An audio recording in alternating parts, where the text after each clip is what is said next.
औज़ुबिल्लाहिमिनश्शैतानिर्रजीम बिस्मिल्लाहिर्रहमानिर्रहीम अस्सलाम वालेकुम। उम्मीद कर रहा हूँ कि आप सब लोग खैरियत से हो और अब आप सबको welcome day 4 of the hospital pharmacy internship, जिसमें बच्चों आज हम बात करने जा रहे हैं कंट्रोल्ड सब्सटेंसेस की।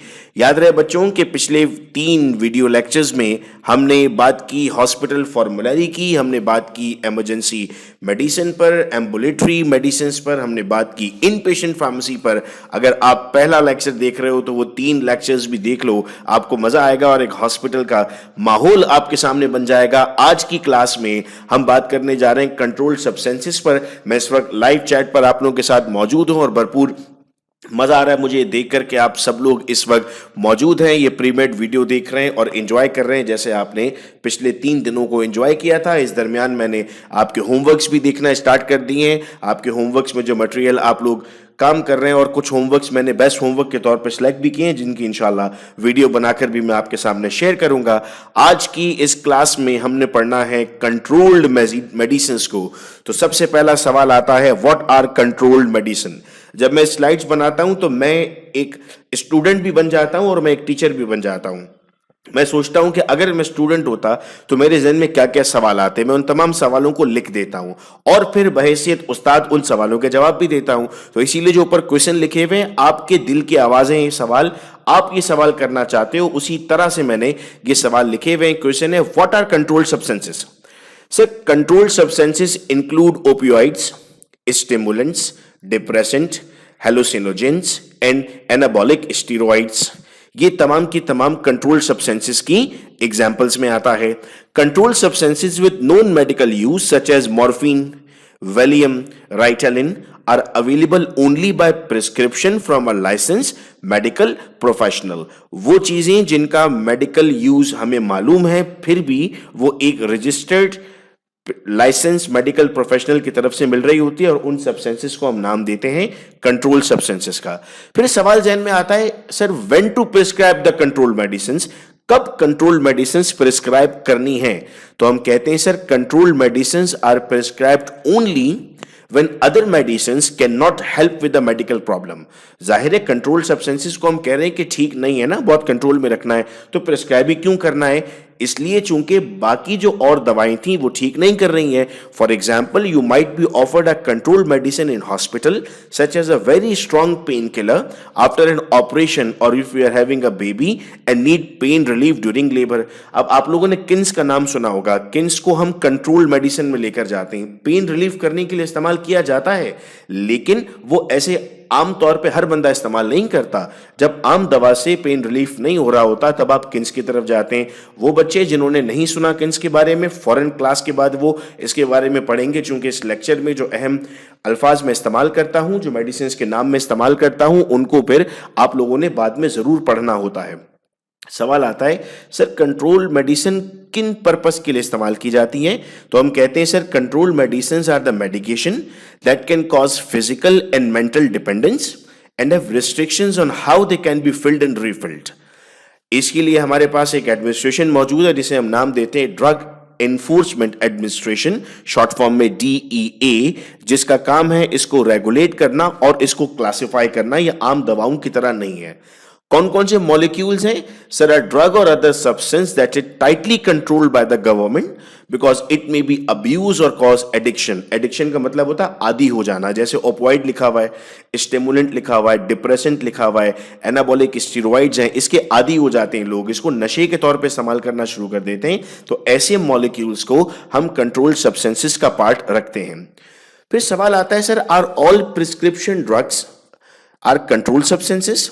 क्या तमाम की तमाम प्रिस्क्रिप्शन ड्रग्स हमारे पास कंट्रोल सब्सटेंसेस है? हम कहते हैं कंट्रोल सब्सटेंसेस में include both the prescription drugs and illicit drugs with no recognised medical value. यानी सिर्फ ऐसा नहीं है कि जो ड्रग है वो कंट्रोल सब्सटेंस है। अगर कोई चीज ड्रग नहीं है और उसके अलावा भी वो इस्तेमाल की जा रही है, लोग उसको ऑफ लेबल यूज कर रहे हैं, तो वो भी कंट्रोल सब्सटेंस का पार्ट बनता है। फिर आता है हमारे पास, sir what are 5 types of control substances. ये कंट्रोल सब्सटेंसेस की 5 टाइप्स क्या क्या होती हैं?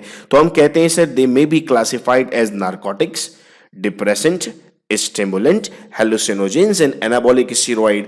मुझे याद है मेरा अपना एक्सपीरियंस अगर मैं आपसे शेयर करता हूं, तो जब मैं अपनी पहली जॉब कर रहा था आदम जी फार्मास्यूटिकल्स में, तो आदम जी फार्मास्यूटिकल्स बहुत सारी ऐसी दवाएं बनाता था जो एंटी डिप्रेसेंट थी, बहुत सारी ऐसी दवाएं बनाता था जो साइकोट्रॉपिक्स थी।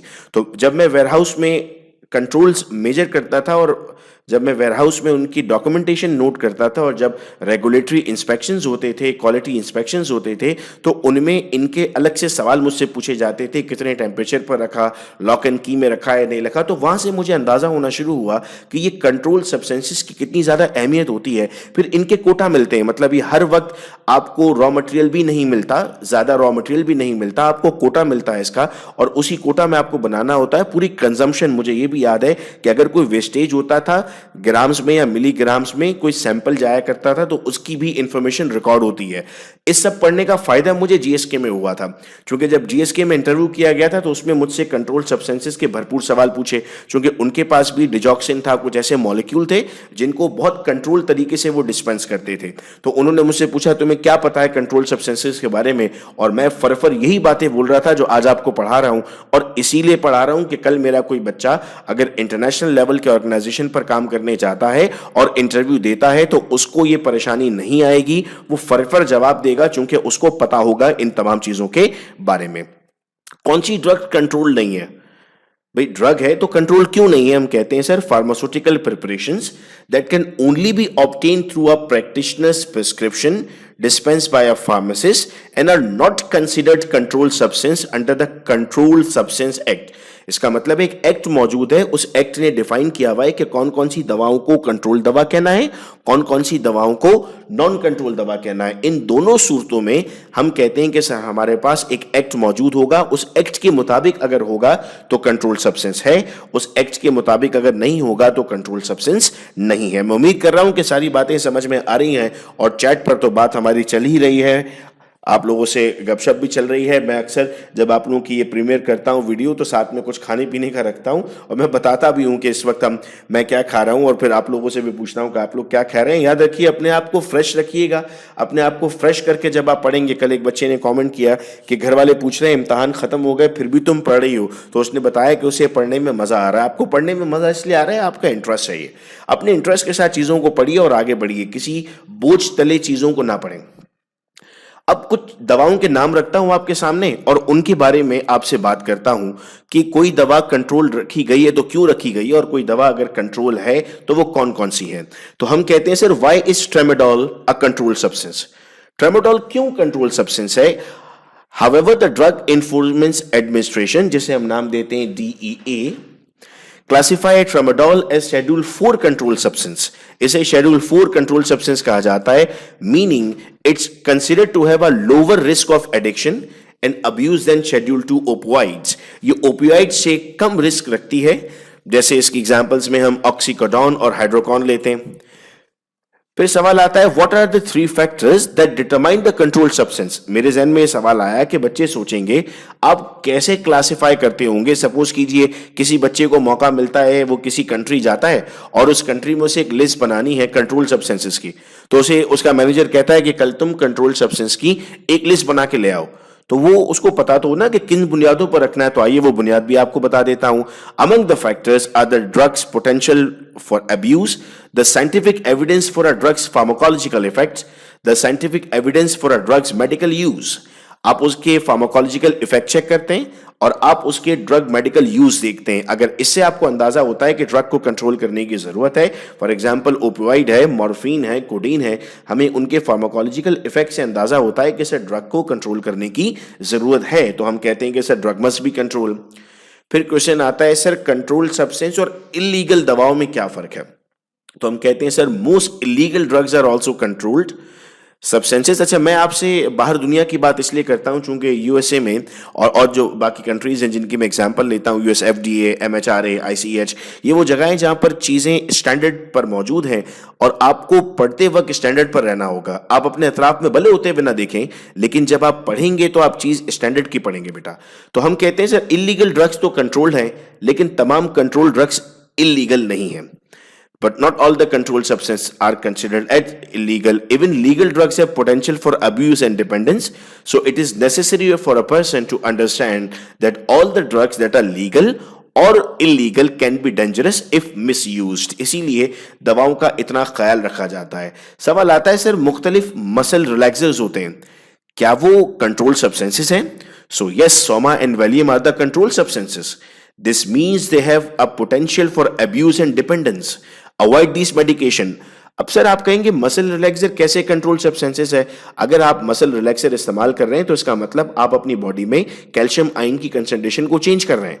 अगर आप अपनी बॉडी में कैल्शियम आयन की कंसंट्रेशन को चेंज कर रहे हैं तो इसका मतलब है आप अपने वोल्टेज गेटेड चैनल्स को चेंज कर रहे हैं। अगर आप अपने वोल्टेज गेटेड चैनल्स को चेंज कर रहे हैं तो इसका मतलब है कि आप अपनी बॉडी की जो रेस्टिंग मेम्ब्रेन पोटेंशियल और एक्टिंग मेम्ब्रेन पोटेंशियल उसको चेंज कर रहे हैं।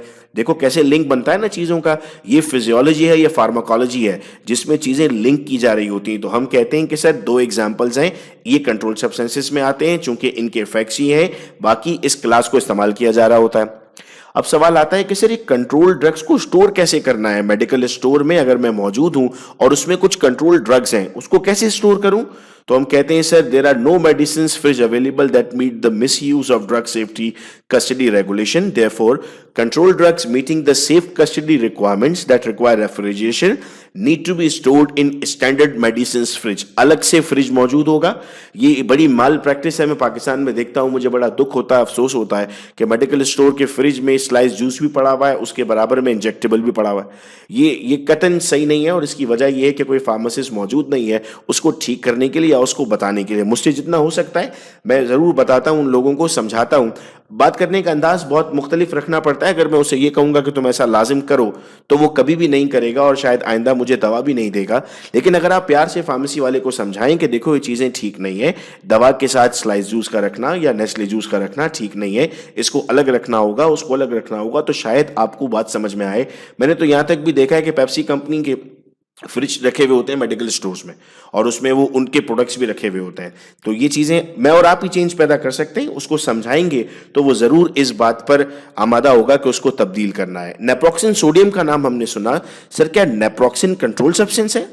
अब नेप्रोक्सिन कब इस्तेमाल होती है? सर नेप्रोक्सिन इस्तेमाल होती है आमतौर पर बैक पेन पे, एंक्लाइजिंग, स्पॉन्डालिसिस, ये तमाम चीज़ें हैं जिनमें आप इसको इस्तेमाल करते हैं। It's एनसेड drug. आप कहते हैं sir naproxen is not a control substance. Control substance का जो एक्ट है उसमें नेप्रोक्सिन कंट्रोल नहीं है, मतलब इस्तेमाल की जा सकती है। Why are control drugs kept in a safe? क्यों अलग फ्रिज रखूं?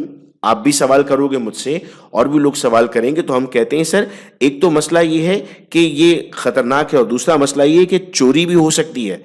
चोरी होने के बाद ये मिसयूज हो सकती है, तो आपको माशरे से इसका मिसयूज बचाने के लिए, इसका चोरी ना होना, इसको इंश्योर करने के लिए आप इसको सेव करके रखते हो।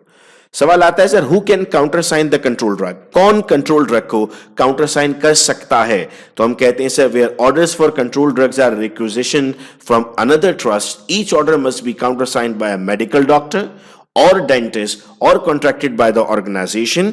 और फार्मेसी में जो शख्स मौजूद है वो प्रिस्क्रिप्शन के वो जो 9 पार्ट्स थे, मैं उम्मीद कर रहा हूं कि अब हमें याद रह गए और कमेंट बॉक्स में एक एक करके वो 9 पार्ट्स आप लोग लिख रहे हो। उन 9 पार्ट्स के साथ साथ आप लोगों को एक ये चीज भी फिर चेक करनी पड़ेगी। सवाल आता है सर ओमेप्राजोल बहुत ज्यादा इस्तेमाल किया जाता है पाकिस्तान में, क्या ये कंट्रोल सब्सटेंस है? सर हम इस्तेमाल करते हैं इसे बहुत ज़्यादा एरोसिव एसोफेगाइटिस में, ड्यूडेनल अल्सर में, क्या ये कंट्रोल्ड है? So omeprazole 20 mg is not a control substance, इसका इस्तेमाल किया जाता है। लेकिन ये बात जहन में रखिए, ये बात बहुत कम लोगों को मालूम होती है कि ओमेप्राजोल अगर 14 वीक से ज़्यादा थेरेपी होती है तो मेल्स में ब्रेस्टोमेगाली स्टार्ट हो जाती है, यानी जेंडर चेंज होना स्टार्ट हो जाता है। अब ये वो छोटे छोटे इफेक्ट्स हैं जिनको आपको पढ़ना होगा और जो मेरी भरपूर कोशिश है कि मैं मुख्तलिफ वीडियो लेक्चर्स में इस तरह की एग्जांपल्स आपके सामने रखता जाऊं जिससे आपका नॉलेज बैंक इंक्रीज हो। सर आपने कहा था कि प्रिस्क्रिप्शन रिफिल होती है, तो क्या कंट्रोल ड्रग्स रिपीट की जाती हैं प्रिस्क्रिप्शन पर? हम कहते हैं sir repeatable prescriptions are prescriptions which contain a direction that can be dispensed more than once. Only Schedule 4 and 5 control drugs are permitted. Otherwise, आप इसके अलावा Schedule 1, Schedule 2, Schedule 3 को नहीं परमिट कर सकते। यानी अब फार्मासिस्ट आपकी जिम्मेदारी देखो कितनी बढ़ रही है, आपको ये भी देखना पड़ेगा कि वो कौन से शेड्यूल की ड्रग है, वो शेड्यूल 1 है, शेड्यूल 2 है, शेड्यूल 3 है, तो आप कहेंगे कि वो रिपीट नहीं हो रही है। वो अगर शेड्यूल 4 है या शेड्यूल 5 है तो वो रिपीट हो रही है। मेरे बच्चों के जहनों में एक सवाल है और उन्होंने कॉपी में शायद लिख लिया था कि सर का लेक्चर खत्म होने के बाद हम गूगल करेंगे कि ये शेड्यूल ऑफ ड्रग्स कौन से हैं। तो कोई जरूरत नहीं है गूगल करने की, बताना बहुत जरूरी है आप लोगों को। फर्ज समझता हूं कि ये भी पढ़ा दूं कि 5 शेड्यूल होते हैं और उन शेड्यूल की एग्जांपल्स क्या है बेटा वो भी मैं समझाता हूं। हम कहते हैं सर शेड्यूल 1 कंट्रोल सब्सटेंसेस कौन सी हैं? Schedule substances in this schedule have no currently accepted medical use in US, a lack of accepted safety for use under medical supervision and high potential for abuse. Example कौन कौन सी हैं sir? heroin, marijuana, methaqualone, 3,4 methylene, dioxymethane, amphetamine, जिसे ecstasy कहते हैं, ये schedule 1 drug है। तो ये हम कहते हैं सर बहुत एहतियात करना है। जैसे हीरोइन और ओपियम हम अगर नाम सुन रहे हैं, मैरिजुआना जिसे हम साइंटिफिकली कैनाबिस कहते हैं, तो अब आपको हिट करेगा अच्छा ये शेड्यूल 1 ड्रग है। Schedule 2 drugs substance in this schedule has high potential for abuse which may lead to severe psychological और फिजिकल डिपेंडेंस। एग्जांपल में methadone, meperidine, fentanyl, oxycodone, hydromorphone, morphine, hydrocodone, codeine, opium. Okay sir ये schedule 2 drugs हैं, यानी इनको भी आप नहीं दे सकते, रिफिल नहीं कर सकते। स्केड्यूल 3 ड्रग्स कौन सी हैं sir? Substance in this schedule have a potential for abuse less than substances in schedule 1 or 2 and abuse may lead to moderate or low physical dependence or high physiological dependence. Example क्या है sir? इसमें narcotics शामिल है sir हमारे पास, Tylenol with codeine, बुप्रेनोपर्फिन जिसे हम सुबॉक्सिन के नाम से पढ़ते हैं, 90 मिलीग्राम ऑफ कोडीन पर डोज यूनिट। ओके 1, 2 and 3 इसको बोला जा रहा था और ऊपर जो बार बार कहा जा रहा था schedule 1 drug, schedule 2 drug, schedule 3 drug, तो वो ये ड्रग्स थी जिनके बारे में बताया जा रहा था। अब जहन खुलना शुरू हुआ और अब ड्रग्स को हम इन कैटेगरी में देखना शुरू कर रहे हैं। Schedule 4 drugs which have low potential, मतलब 1 से 5 तक का मतलब ये कि 1 वाला ज्यादा खतरनाक है, 2 वाला उससे कम, 3 वाला उससे कम, 4 वाला उससे कम, 5 वाला उससे कम। तो these are have low potential. Example क्या है सर? अल्प्राजोलाम, अल्प्राजोलाम जेनिक्स के नाम से आती है, नींद के लिए बहुत सारे लोग इसको इस्तेमाल करते हैं, तो कंट्रोल सब्सटेंस हो गई। ओके ये मुझे याद है मैंने अल्प्राजोलाम पिनिक्स के नाम से डिस्पेंस किया आदम जी फार्मास्यूटिकल्स में। मैं बहुत अवेयर हूं कि जब मैं इसकी डिस्पेंसिंग करता था तो इतने एहतियात से करना पड़ता था कि हर चीज मुझे लिखनी पड़ेगी जो कुछ भी होने जा रहा है इसके साथ। डायजेपाम, क्लोंजेपाम, क्लोजेपेड, माइडाजोलाम, ट्राइजोलाम। अब ये नाम वो हैं जो हाँ सर कभी कभी हमने सुने हैं इन नामों को। ये कंट्रोल 4 सब्सटेंसेस हैं मेरे बच्चों। कंट्रोल 5 सब्सटेंसेस कौन सी हैं sir? Substance in this schedule have low potential for abuse then the last one. Examples क्या है सर इसकी? Cough preparation containing not more than 200 milligrams of codeine per 100 ml, एजोबगेन, फिनार्जिन विद कोडीन। ओके इनकी बात की जा रही है। अक्सर सुना होगा आपने लोग खांसी के शरबत से भी नशा कर रहे होते हैं क्योंकि उसके अंदर कोडीन मौजूद है, क्योंकि उसके अंदर सुडोएफ्रेडिन मौजूद है। तो ओके अब आपका जहन थोड़ा सा खुलना शुरू हुआ कि अच्छा सर कंट्रोल मेडिसिन का मतलब क्या था, वो दवाएं क्यों अक्सर मार्केट में कम मिलती हैं जिनमें सुडोएफ्रेडिन है, वो दवाएं क्यों मार्केट में अक्सर कम रहती हैं जिनमें ये तमाम चीजें मौजूद हैं। तो अब थोड़ा सा हम अपने ट्रैक पर आ गए क्योंकि बहुत मुश्किल चीजें हैं जो मैं आप लोगों को पढ़ा रहा हूं और मेरी पूरी कोशिश है कि बहुत आसान करके और आसान लफ्जों में मैं आपके सामने लिखकर पढ़ाऊं ताकि याद भी आसानी से रहे। फिर ये कुछ बेटा एग्जाम्पल्स हैं इनके नाम, जैसे इस वक्त आपके पास एम्फेटामीन है, ये स्केड्यूल 2 ड्रग है। अब आपने पढ़ लिया पीछे स्केड्यूल तो अब आपको क्लियर है कि ओके स्केड्यूल्स ये हैं। एनाबॉलिक स्टेरॉइड्स हैं, बार बार नाम ले रहे थे ना हम इनका, ये शेड्यूल 4 ड्रग है। बेंजोडाइजोपिन्स, बेंजोडाइजोपिन्स पे हम कहते हैं सर ये हमारे पास स्केड्यूल 3 ड्रग्स हैं कुछ और कुछ स्केड्यूल 4 ड्रग हैं।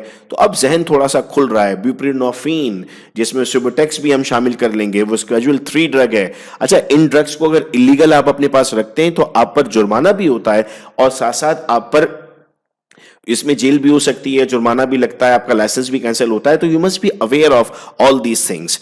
BZP है और पिपरिजीन्स मॉलिक्यूल है सर, ये शेड्यूल 1 ड्रग है। It is illegal to possess, supply और प्रिस्क्राइब देम अगर आपके पास लाइसेंस मौजूद नहीं है तो। कैनाबिस है, कोकीन इंक्लूडिंग क्रैक कोकीन, ये क्लास 2 ड्रग हो गई। कोडीन क्लास 2 ड्रग हो गई। DMT that is dimethyl tryptamine class A drug हो गई। हेलोसिनोजिक मशरूम्स कंटेनिंग सालिकॉन ये क्लास 1 ड्रग हो गई। हेरोइन स्केजुअल 2 ड्रग हो गई। केटामाइन 1 हो गई। मेफेड्रॉन। अभी कुछ एग्जांपल सिर्फ मैंने आपके सामने रखी ताकि आपको अंदाजा हो जाए कि अच्छा सर ये चीजें मौजूद हैं। अब आइए होमवर्क पर। आज का होमवर्क भी मैंने किया आप लोगों के लिए, चूंकि मुझे इतना मजा आया शुरू के 2 दिन आप लोगों के होमवर्क्स देखकर कि मैंने कहा कि नहीं, अब मैं कुछ चीजें ढूंढता हूं और बड़ी कंसोलिडेटेड चीजें अपने बच्चों को देता हूं कि वो उससे पढ़ना शुरू कर देंगे। आइए दिखाता हूं मैं कि आपका होमवर्क क्या है। ये बेटा इस वक्त स्क्रीन पर आप देख रहे हैं national essential medicine list of Pakistan. It was issued by ministry of health, government of Pakistan, Islamabad. ये इसका सारा कंटेंट मौजूद है, ये मैंने ढूंढा आप लोगों के लिए और बड़ी बेहतरीन चीज है। जब आप देखोगे तो आपको अंदाजा होगा कि वाकई कितना अच्छा काम है इसमें। अब ये जो लिस्ट है ना, ये देखो, अब आपके पास जनरल एनेस्थेटिक्स है, कीटामाइन है, नाइट्रस ऑक्साइड है, ऑक्सीजन है, कैसे देते हैं और कितना डोज है। फिर लोकल एनेस्थेटिक है, बुप्रेविकेन है, लाइडोकेन है, कैसे देते हैं, कितना इसका आपके पास इंजेक्शन मौजूद है। फिर एट्रोपिन है, कितना एमजी इंजेक्शन मौजूद है। तो ये एक बेहतरीन एनाल्जेसिक है। आइबुप्रोफेन है, टैबलेट कौन कौन सी अवेलेबल है। पैरासीटामोल है, ओरल है, सपोजिटरी है, टैबलेट है। Not recommended for anti inflammatory use due to lack of proven benefit that's affect. अब ये कितना बेहतरीन एक डॉक्यूमेंट है और ये डॉक्यूमेंट में, अच्छा मैंने व्हाट्सएप ग्रुप में भेजना स्टार्ट किया तो मुझे ये ख्याल आया कि बहुत सारे ऐसे बच्चे हैं जिनके पास वो व्हाट्सएप ग्रुप में तो पार्टी नहीं है, वो बाहर से इन वीडियो लेक्चर्स को देखकर अटेंडेंस मार्क कर रहे हैं। तो उन लोगों के लिए मैंने ये किया कि मैंने एक ड्राइव बना ली है। उस ड्राइव का लिंक जो है मैं यहां पर डिस्क्रिप्शन में भी ऐड कर रहा हूं और मैं अब अगर कोई मुझसे अप्रोच करेगा तो मैं ड्राइव का लिंक भेज दूंगा। उस ड्राइव में मैंने डे 1 से लेके अब तक डे 4 के और जो नेक्स्ट यानी कल डे 5 आएगा उसके लेक्चर भी मैं सारे पीडीएफ डाल दूंगा। और आप लोगों के लिए भी, जो लोग व्हाट्सएप पे भी मैं भेज रहा हूं ना, कभी कभार व्हाट्सएप से चीजें डिलीट हो जाती हैं, व्हाट्सएप इधर उधर हो जाता है, तो मैं एक ड्राइव बना चुका हूं और उस ड्राइव पर आप लोगों को सारी चीजें एक साथ डे वाइज और टॉपिक वाइज मिल जाएंगी, तो पढ़ना और ज्यादा आसान हो जाएगा। क्योंकि हमारा जो एम था वो यही था कि सर हमें अच्छे तरीके से पढ़ना है चीजों को और चीजों को याद रखना। तो देख रहे हो ये पूरा डॉक्यूमेंट एक भरपूर नॉलेज वाला डॉक्यूमेंट है जो मैं आप लोगों के साथ शेयर करने जा रहा हूं। और अब ये होमवर्क मैं कर चुका हूं, आपने बस पढ़ना है इसको। क्योंकि अगर मैं आप लोगों से बनवाता तो काफी मुश्किल वक्त लग जाता और काफी टाइम हो जाता ना कि आप लोग इसको बनाते। तो बना हुआ तो मैं आपको प्रोवाइड कर रहा हूं, सिर्फ इसको हम रीड आउट करेंगे। अब इसके बाद आते हैं बेटा हम अटेंडेंस पर। और अटेंडेंस मार्क करने का तरीका आप सबको मालूम है कि आप सब अपना नाम और अपना रजिस्ट्रेशन नंबर कमेंट बॉक्स में लिखते हो। कुछ ऐसे बच्चे हैं जिनके पास रजिस्ट्रेशन नहीं है, वो डायरेक्ट देख रहे होते हैं लेकिन पूरी वीडियो तक मौजूद रहते हैं, तो वो अपना नाम और अपनी यूनिवर्सिटी का नाम कमेंट बॉक्स में मैसेज कर देंगे ताकि उनके पास भी ये तमाम चीजें मौजूद रहें। और याद रहे कि जैसे ही ये हमारे 5 दिन मुकम्मल होंगे हम एक ऑनलाइन टेस्ट भी रखेंगे। वो बच्चे जिनकी अटेंडेंस होगी, जिन्होंने होमवर्क सबमिट किए होंगे और जिन्होंने उस टेस्ट में 50% मार्क्स लिए होंगे, वही बच्चा क्वालिफाई करेगा सर्टिफिकेट ऑफ पार्टिसिपेशन के लिए, ताकि आप बड़े ही प्राइड के साथ अपनी सीवी पर मेंशन कर सकें कि आपने एक ऑनलाइन इंटर्नशिप की थी। इस इंटर्नशिप में आपने टेस्ट भी दिया था और टेस्ट क्वालिफाई करके आपने सर्टिफिकेट हासिल किया। जब इतनी मेहनत के बाद कोई चीज हमें मिलती है तो वो किसी को बताने में भी एक अलग मजा होता है आप लोगों का। तो मैं यहां पर उम्मीद करता हूं कि सारी बातें आप लोगों को समझ में आ चुकी हैं और आप लोगों के लिए ये लेक्चर भी बिल्कुल उन तमाम लेक्चर्स की तरह बड़ा फ्रूटफुल रहा था। मैं इंतजार करता हूं अपने बच्चों के फीडबैक का।